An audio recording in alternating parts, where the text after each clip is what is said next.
আসসালামু আলাইকুম এভরিওয়ান। বোনের মৃত্যু গল্পের ৩ নম্বর পর্ব। আর ভিডিওটা যদি ইউটিউব থেকে দেখো তাহলে অবশ্যই চ্যানেলটা সাবস্ক্রাইব করে দিবা, আর যদি ফেসবুক পেজ থেকে দেখো তাহলে অবশ্যই পেজটা ফলো করে দিও। তো চলো বেশি কথা না বলে গল্প শুরু করা যাক। এই ট্রেনের ভেতরে আজকে আপনাকে মারা হবে, এটা জানেন? এটা বলতেই ছেলেগুলো বসা থেকে উঠে আমার কাছে এসে দাঁড়িয়ে গেল। আমি এখন ভয়ে কাঁপতে লাগলাম। ভয়ে ভয়ে বললাম, আপনি কে? এটা কি আমি জানতে পারি? মেয়েটা বলল, এতদিন তোর আসার জন্য অপেক্ষা করেছি। তোর দাদা আমার বাবাকে শরীর থেকে মাথা আলাদা করে খুন করেছে, আর আমি তো আজকে এই দিনের জন্যই অপেক্ষা করছি। ভেবেছিলাম হয়তো তোর বাবা আসবে, কিন্তু তুই আসলি। আমি বললাম, দেখুন, যা করেছে আমার দাদা করেছে, আমি তো কিছুই করি নাই, তাহলে আমাকে কেন মেরে ফেলবেন? মেয়েটা বলল, এই তলোয়ারটা দে। একটা ছেলে ইয়া বড় একটা ছুরি দিতে দিতে বলল, চিন্তা করিস না, আজকে তুই মর, খুব শীঘ্রই তোর বাবা মাকে তোর কাছে পাঠিয়ে দিব। আমাকে যদি মেরেও ফেলে তাও আমি মুখে কিছু বলবো না, তবে আমার মায়ের নামে কেউ কিছু বললে আমার শরীর জ্বলে। আমি বললাম, আমাকে তো আগে মেরে দেখ, পরে আমার আম্মুর কথা বলিস। মেয়েটা বলল, মৃত্যুর সামনে বসে মৃত্যুকে আলিঙ্গন করতেছিস আর বলিস আমাকে আগে মেরে দেখ। এখানে আজকে তোকে বাঁচানোর মতো কেউ আছে নাকি? আমি বললাম, আমি মারার আগে আমাকে মেরে ফেল, না হলে। মেয়েটা বলল, না হলে কি করবি তুই, হিজড়া শালা? তোর নাকি রাগ নাই? তুই আবার আমাদের কি করবি? সাথে সাথে ঠাস করে মেয়েটার গালে 2টা চড় দিলাম। আমি বললাম, তোর সাহস তো কম না, আমার মা আমাকে যা ইচ্ছা বলবে, তাই বলে তুই কেন আমাকে এগুলা বলবি? সাথে সাথে একটা ছেলে আমার গলা চেপে ধরে বলল, ম্যামকে চড় দেওয়ার সাহস তোর কি করে হলো? মেয়েটা বলল, এই তোরা ওকে ছাড়, দেখি ওর কত বড় কলিজা আছে, আজকে তোর ভেতরে কি কি আছে সব কেটে কেটে দেখব। হঠাৎ ট্রেনের বগি আপনা আপনি অন্ধকার হতে লাগলো, কিছুই দেখা যায় না, কেউ আসছে মনে হয়। আর অন্ধকারে কে জানি আমাকে টান দিয়ে ধরে দরজার কাছে এসে ঠেলা দিয়ে বাহিরে ফেলে দিল। মনে হচ্ছে যেন আমি একটা গাড়ির ভেতরে গিয়ে পড়েছি, তবে মাথায় আঘাত লাগার কারণে অজ্ঞান হয়ে গেলাম। যখন আমার জ্ঞান ফিরল তখন দেখি আমি একটা হল রুমে চেয়ারে বসানো অবস্থায় পড়ে আছি, আর আমার সামনে সম্পূর্ণ একটা পরিবার বসে আড্ডা দিচ্ছে। আমার সমবয়সী একটা ছেলে জিজ্ঞেস করলো, ভাইয়া আপনার জ্ঞান ফিরেছে? আমি বললাম, কিন্তু আমি এখন কোথায় আছি কিছুই তো বুঝতে পারছি না। তখন কাকা বলে উঠল, তোমার মায়ের সাথে আমার কথা হয়েছে, উনি তোমাকে এখানে পাঠিয়েছে, আর ট্রেন থেকে বাঁচিয়ে এনেছি তোমাকে আমি। আজকে আমি তোমাদেরকে সবচেয়ে বিশ্বস্ত বুকমেকার ওয়ানেক্স সম্পর্কে বলতে চাই, যেটি পিএসজি এবং সিরিয়ার অফিসিয়াল পার্টনার। এই অ্যাপে আপনি cricket, football, tennis live match দেখতে এবং তাদের স্কোর ভবিষ্যৎবাণী করে সহজেই অর্থ উপার্জন করতে পারবেন। সেই সাথে বিএমডব্লিউ গাড়ি, আইফোন, ল্যাপটপ এবং আরও অনেক নগদ পুরস্কার জেতারও সুযোগ রয়েছে। এই অ্যাপটিতে আপনি crash, crystal, under and over 21 ইত্যাদি গেম খেলে সহজেই আয় করতে পারবেন। সাইন আপ করার সময় আমার প্রচার কোড রিদওয়ান8 ব্যবহার করে আপনার প্রথম জমাতে 24,000 টাকা পর্যন্ত পান। আপনি বিকাশ, নগদ, ব্যাংক, ক্রিপ্টো, পেপাল এবং অন্যান্য সহজ পদ্ধতির মাধ্যমে সহজেই আপনার জেতা টাকা তুলতে পারবেন। এখানে আপনি 24 ঘন্টা 7 দিন গ্রাহক সহায়তা পাবেন। তাই এখনই গুগলে ওয়ানেক্স সার্চ করে অফিসিয়াল ওয়েবসাইটটিতে গিয়ে রেজিস্ট্রেশন করুন। আর রেজিস্ট্রেশনের সময় অবশ্যই আমার প্রচার কোড রিদওয়ান8 ব্যবহার করে প্রথমবার ডিপোজিটে 24,000 টাকা পর্যন্ত পান। আমি বললাম, অনেক অনেক ধন্যবাদ কাকা, আপনারা না থাকলে আজকে হয়তো আমি বাঁচতে পারতাম না। এমনিই তুই কালকে মারা যাবি। একটু আস্তে করে কে জানি এই কথাটা বলল। আমি বললাম, কি মারা যাব মানে? এটা বলতেই সকলেই আমার দিকে একদৃষ্টিতে তাকিয়ে আছে। কাকা বলল, আচ্ছা বাবা, এত দূর থেকে এসেছো, যাও হাত মুখ ধুয়ে আসো। একটা ছেলে বলল, ভাইয়া আমার সাথে আসেন। আমি বললাম, চলো। ওদের বাসার সামনে পুকুরে নিয়ে গেল। আমি বললাম, তোমাদের পুকুরটা খুব সুন্দর। ছেলেটা বলল, এখানে আমরা সবাই গোসল করি। আমি বললাম, আমাদের শহরে তো এসব পুকুর দেখাই যায় না, শুধু বিল্ডিং আর বিল্ডিং, ওইগুলা দেখে এখন বিরক্ত হয়ে গেছি। আচ্ছা, তোমার নামটা তো জানা হলো না। ছেলেটা বলল, জি ভাইয়া, আমার নাম সুমন। আমি বললাম, খুব সুন্দর নাম। আচ্ছা, একটা কথা আমি শুনেছি, এই গ্রামে যারা আসে তারা নাকি আর যেতে পারে না। সুমন বলল, এত কথা বলেন কেন ভাইয়া? আমি বললাম, রাগ করলা নাকি? সুমন বলল, না, রাগ করার কি আছে, তবে এসব কথা আমার কাছে বলবেন না। আমি বললাম, কি ব্যাপার, পানির মাঝে রক্তের মতো কি দেখা যায়? সুমন বলল, এসব কিছু না, আপনার কাজ হয়ে থাকলে চলেন। আমি বললাম, চলো। ভেতরে যেতেই আমাকে টেবিলে বসিয়ে সবাই খাবার বেড়ে দিতে লাগলো। কাকা বলল, তোমাদের সাথে আত্মীয়তা করব, এটা আমার ভাগ্যের বিষয়, জানো বাবা। আমি বললাম, এমনটা বলবেন না কাকা। কাকা বলল, তোমার দাদা খুব ভালো মানুষ ছিলেন। শুধু মানুষ? আমি বললাম, আর বলা লাগবে না, আমি সব জানি। সুমন বলল, তোমার মা বাবাকে সাথে নিয়ে আসতা, ওনাদের সেবা যত্ন করার খুব ইচ্ছে আমাদের। কাকা বলল, বড়দের মাঝে কথা বলতে হয় না, তোকে এটা শিখাইনি? তুই কি একটু চুপ থাকতে পারিস না? সুমন বলল, প্রতিশোধের নেশায় অন্ধ হয়ে গেছি, না হলে শহর থেকে ওদের তুলে আনবো। আমি বললাম, কি হয়েছে কাকা? কাকা বলল, আরে বাবা, এমনি ছেলেটার মাথায় একটু সমস্যা আছে, তুমি বাদ দাও। খাওয়া দাওয়া শেষ করে কাকা বলল, যাও ওই পাশের রুমে আমার মেয়ে তোমার জন্য অপেক্ষা করছে, তুমি দেখা করে আসো। আমি বললাম, কিন্তু কাকা। কাকা বলল, আরে যাও যাও, ভয় পেও না। আমি আর কিছু বললাম না। আস্তে আস্তে হেঁটে কাকার দেখানো রুমটাতে চলে গেলাম। দেখি বিছানার উপর একটা মেয়ে বসে আছে, তবে মেয়েটার কপালে কালো একটা রং লাগানো, আর নাকের দুই সাইডে রক্তের দুইটা লম্বা করে দাগ আছে, আর ঠোঁটের নিচে সুন্দর করে একটা ট্যাটু করা। এগুলো দেখে আমি খুব অবাক হয়ে গেছি। মুখে এসব কি দিয়েছে? কই আমি মেয়ে দেখতে এসেছি সাজুগুজু করবে তা না, আবার মুখে কি সব লাগিয়ে বসে আছে। তবে মেয়েটা সুন্দর আছে বলতে হয়। মেয়েটা আমাকে দেখে দাঁড়িয়ে পড়ল। মেয়েটা বলল, কি ভাইয়া কেমন আছেন? আমি নির্ভয়ে বললাম, যার কাছে ভবিষ্যতে তোমার বিয়ে হতে পারে তাকেই ভাইয়া ডাকছো? মেয়েটা বলল, আমি এমনই, তবে আপনার সাথে আমার বিয়ে হবে এটা শিওর দিল কে? আমি বললাম, তোমরা তো খুব আজব কথাবার্তা বলো। মেয়েটা বলল, আমি মানুষটাই এমন, আমাকে দেখে সবাই ভয়ে থরথর করে কাঁপতে থাকে। আমি বললাম, আপনাকে দেখে তো আমার ভয় লাগছে না। মেয়েটা বলল, সময়ের জন্য অপেক্ষায় থাকেন, সময়ে সব বুঝিয়ে দিব। আমি বললাম, আচ্ছা আপনার মুখে এসব কি করা? কিছুই তো বুঝতে পারছি না। মেয়েটা বলল, এগুলো জেনে আপনি কি করবেন? আমি বললাম, যাকে বিয়ে করব অবশ্যই তার সম্পর্কে জানতে হবে। মেয়েটা বলল, এই ছেলে এত বিয়ে বিয়ে করবি না, শরীর থেকে মাথা আলাদা করে হাতে ধরিয়ে দিব। আমি বললাম, খুব ভালো মজা করতে পারেন দেখি আপনি, এখন বলেন মুখে এসব কি? মেয়েটা বলল, কপালে যে কালো রংটা আছে ওইটা দেওয়ার মানে 100-200 জনকে মারার ক্ষমতা আমার আছে, আর নাকের মাঝে লাল রক্তটা মাত্র একজনকে মেরে এসেছি, এই জন্য ওই রক্ত দেওয়া। আর ঠোঁটের নিচে ট্যাটু সম্পর্কে বলবি না, এটা অজানাই থাক। আমি বললাম, আপনার নামটা জানি কি? মেয়েটা বলল, আখি। এবার আমি হাসতে লাগলাম। মেয়েটা বলল, আমাকে দেখে কি তোর হাসি পায়? আমি বললাম, হাসি পায় অনেক। কি সব কথা বলেন না আপনি? এই গ্রাম অঞ্চলের মানুষ আবার মানুষ খুন করে, আমার তো বিশ্বাসই হচ্ছে না। আখি বলল, কালকে তোর বিশ্বাস হবে। আর একটা কথা স্পষ্টভাবে জানিয়ে দেই, আমাকে বিয়ে করে তুই রাখতে পারবি না। আমি বললাম, আপনি বাঘ না ভাল্লুক যে আপনাকে বিয়ে করে আমি রাখতে পারবো না? আখি বলল, আমার আসল রূপ দেখলে চিৎকার দিয়ে মারাও যেতে পারিস। আমি বললাম, সেই কতক্ষণ হলো এসব আলতু ফালতু কথা শুনিয়েই যাচ্ছেন। আখি মুচকি হেসে বলল, তোরে বোঝানো যাবে না। আমি বললাম, আমি বুঝতেও চাই না। আখি বলল, এত দূর থেকে যেহেতু এসেছিস তোকে একটা অফার দেই, তুই চাইলে আমার সাথে শুতে পারিস, তাও বিয়ের কথা বলিস না। আমি বললাম, হঠাৎ করে নিজেকে এত সস্তা করে দিলেন, বুঝলাম না। আর আপনি কি আমাকে বিয়ে করবেন? আমি কি আপনাকে এখানে বিয়ে করতে এসেছি নাকি? আখি বলল, তাহলে তুই এখানে কি জন্য এসেছিস? আমি বললাম, আমি তো আম্মুর কথা শুনে এখানে এসেছি। এখানে গ্রামটা নাকি অনেক সুন্দর, তাই দেখতে এসেছি। আর আম্মু বলেছে আপনার কথা, কিন্তু আপনি সুন্দর হলে কি হবে? আপনাকে আমার পছন্দ হয় নাই। বাঙালি একটা কথা সবসময় বলে জানেন, উপর দিয়ে ফিটফাট ভেতরে সদরঘাট। আখি বলল, আমার সম্মান নিয়ে কেউ কোনোদিন কথা বলে নাই, আর আজকে তুই আমার সম্মানের উপর হাত দিয়েছিস। আমি বললাম, আমি এমন কিছু বলি নাই। একটা কথা কানার তো মনে মনেই জানা আছে, সে কি করেছে। আখি বলল, তোর লেকচার শোনার সময় আমার নেই। আমি বলি, শোন, আমি বিয়ে করতে চাই না, আর বিয়ে তো মানুষ করে বাসর রাতের জন্য, এজন্য তোকে এই কথা বলেছি। আমি বললাম, কখনো মনে হয় না যে সুখের স্বপ্ন দেখেছেন, না হলে এই কথা বলতেন না। শারীরিক সুখের জন্যই যদি মানুষ বিয়ে করত তাহলে পতিতা পল্লী কেন ছিল? সবাই তো ওখানেই যেতে পারত। বাদ দেন, এসবের আপনি কি বুঝবেন? আখি বলল, আমার বোঝার দরকার নেই।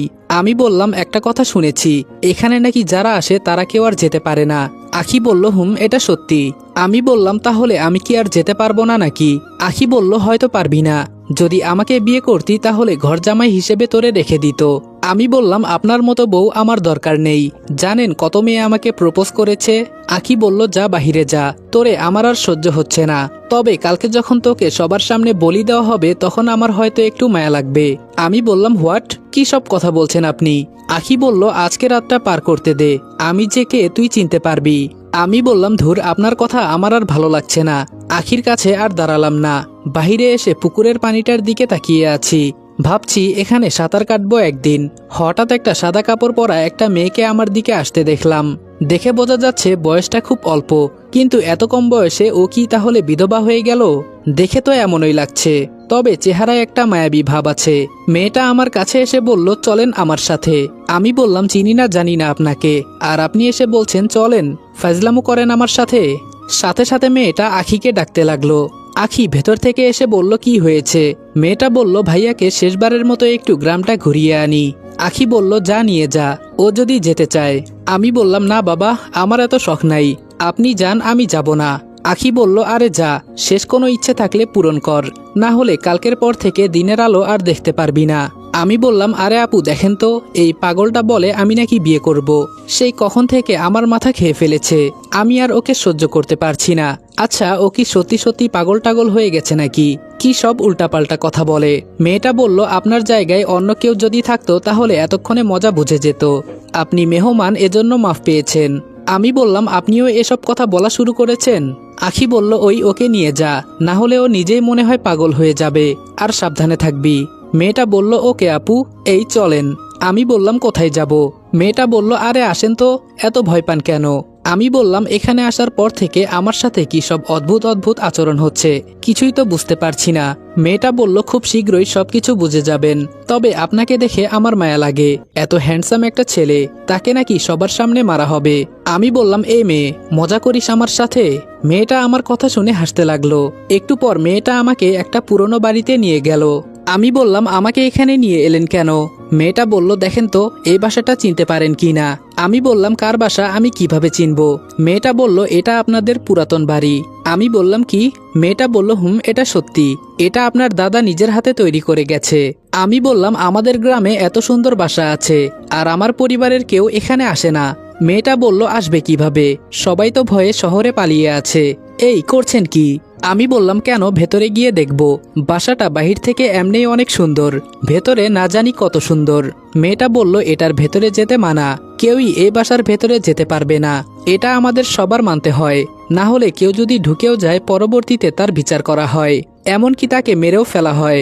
আমি বললাম, আমাদের বাড়িতে আমি যেতে পারবো না, এটা আবার কেমন কথা? মেয়েটা বলল, আমার মনে হয় কি জানেন, এই বাসার ভেতরে আপনার দাদা কিছু গুপ্তধন রেখে গেছে, সবাই এটার খোঁজ করছে, কিন্তু কেউ পায় নাই। আমি আর কিছু না বলে পেছনে ফিরলাম, এখন চলে যাব। মেয়েটা বলল, আরে কি হলো, চলে যাচ্ছেন কেন? আমি বললাম, তো কি করব, নিজের বাড়ির ভেতরে যেতে পারবো না, এটা কি হয়? মেয়েটা বলল, মন খারাপ করার কিছু নাই এখানে, এটাই আমাদের এখানের নিয়ম। মনে মনে বললাম, আমাদের বাড়ি আর আমি যেতে পারছি না। মেয়েটা বলল, বাই দা ওয়ে, আপনাকে কয়েকটা গোপন কথা বলার ছিল। আমি বললাম, কিসের গোপন কথা? মেয়েটা বলল, সত্যি কথা বলতে আপনাকে আমার পছন্দ হয়ে গেছে। আমি বললাম, এসব কথা আমাকে বলবেন না, আর তাছাড়া আপনাকে দেখে তো মনে হচ্ছে আপনার স্বামী মারা গেছে। মেয়েটা বলল, এটা সত্যি, আমার স্বামী মারা গেছে, তবে ওনাকে মেরে ফেলা হয়েছে।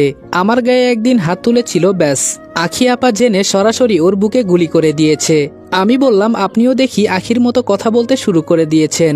মেয়েটা বলল, কসম করে বলছি, আমি যা বলেছি সব সত্যি, আমার স্বামীকে আখি আপা মেরে ফেলেছে, ওনার প্রচুর রাগ। আমি বললাম, সত্যি নাকি? আর আখি আপনার কি হয়? মেয়েটা বলল, ও আমার চাচাতো বোন। আমি বললাম, ওহ তাই বলেন, এজন্য আপনাদের মাঝে এত মিল। মেয়েটা বলল, আপনাকে আরেকটা সত্যি কথা বলতে চাই, এর বিনিময়ে আমার কিছু চাই। আমি বললাম, আপনার আবার আমার কাছে কিছু চাই? বাহ, খুব ভালো কথা বলেন তো আপনি। আচ্ছা সে যাই হোক, এখন বলেন কি চান আমার কাছে? মেয়েটা বলল, আপনার ঠোঁটে একটা লিপ কিস করতে চাই। আমি বললাম, বুঝেছি, স্বামী মারা গেছে তো এজন্য মাথা খারাপ হয়ে গেছে, অন্য কোথাও যান, এসব আমার দ্বারা হবে না।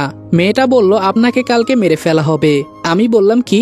মেয়েটা বলল, এজন্যই তো বলছি আমার শর্ত পূরণ করেন, তাহলে আমি আপনাকে সব বলবো। আমি বললাম, না না, এটা কখনো সম্ভব না, আমি এটা করতে পারবো না। আপনি এক কাজ করেন, আরেকটা বিয়ে করে নেন।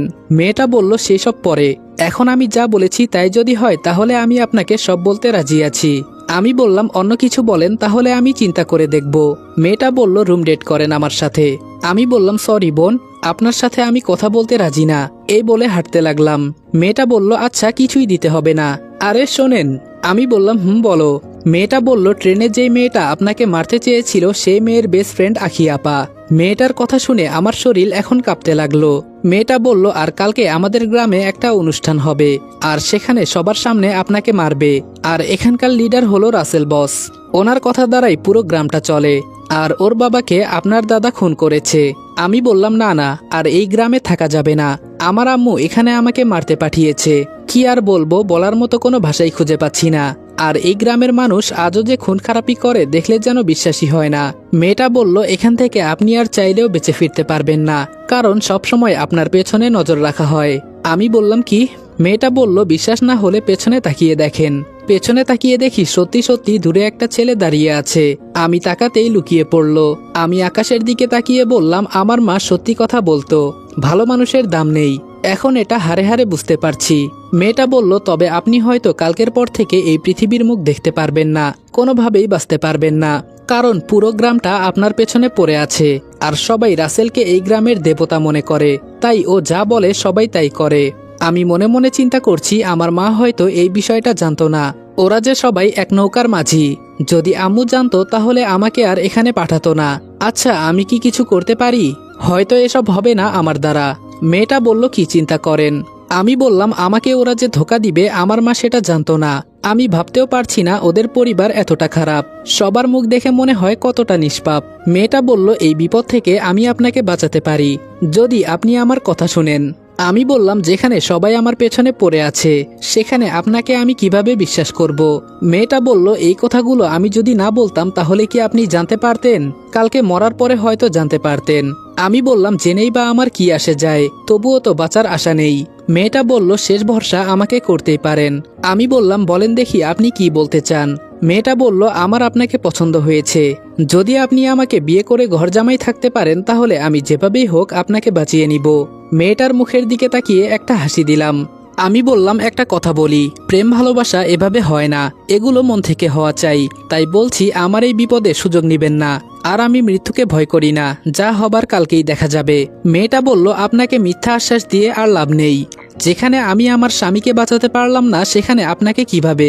আমি বললাম, থাক, আর বলতে হবে না, আমি বুঝে গেছি। বাইরে কোথাও ঘুরতে যেতে পারেন না? একা একা ভালো লাগে?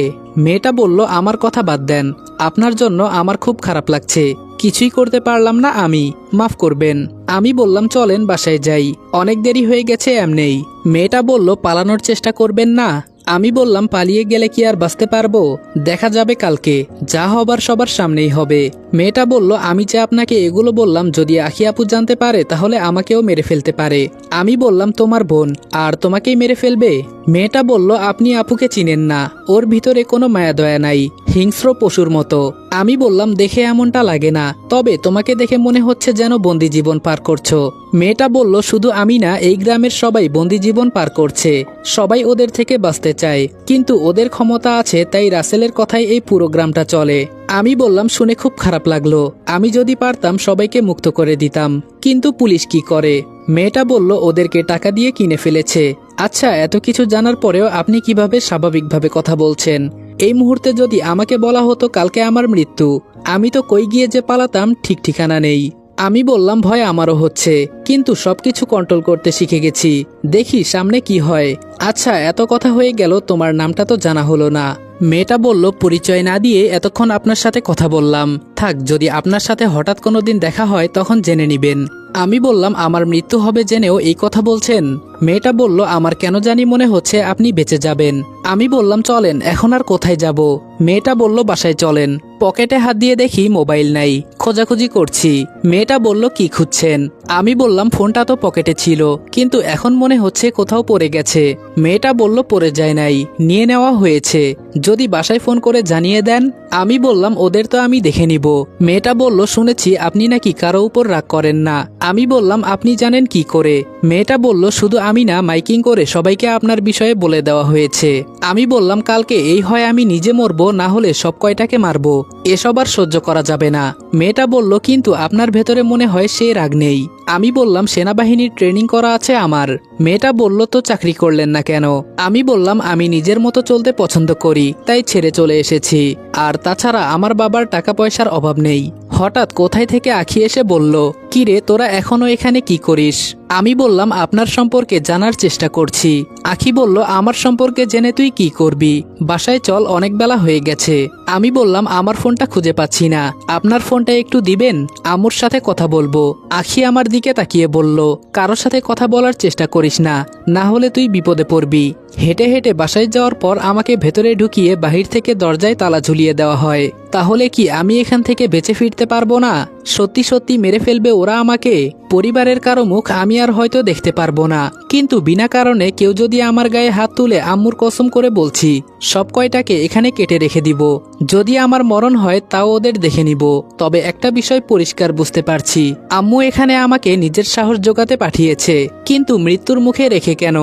আসসালামু আলাইকুম এভরিওয়ান। বোনের মৃত্যু গল্পের 3 নাম্বার পর্ব এখানে শেষ করলাম। ভিডিওটা ভালো লাগলে উড়াধুরা লাইক, কমেন্ট এবং শেয়ার করে দিও। আর চ্যানেলে নতুন হলে অবশ্যই চ্যানেলটা সাবস্ক্রাইব করে দিও। তো দেখা হচ্ছে নেক্সট ভিডিওতে। ততক্ষণ ভালো থাকবা, সুস্থ থাকবা। আল্লাহ হাফেজ।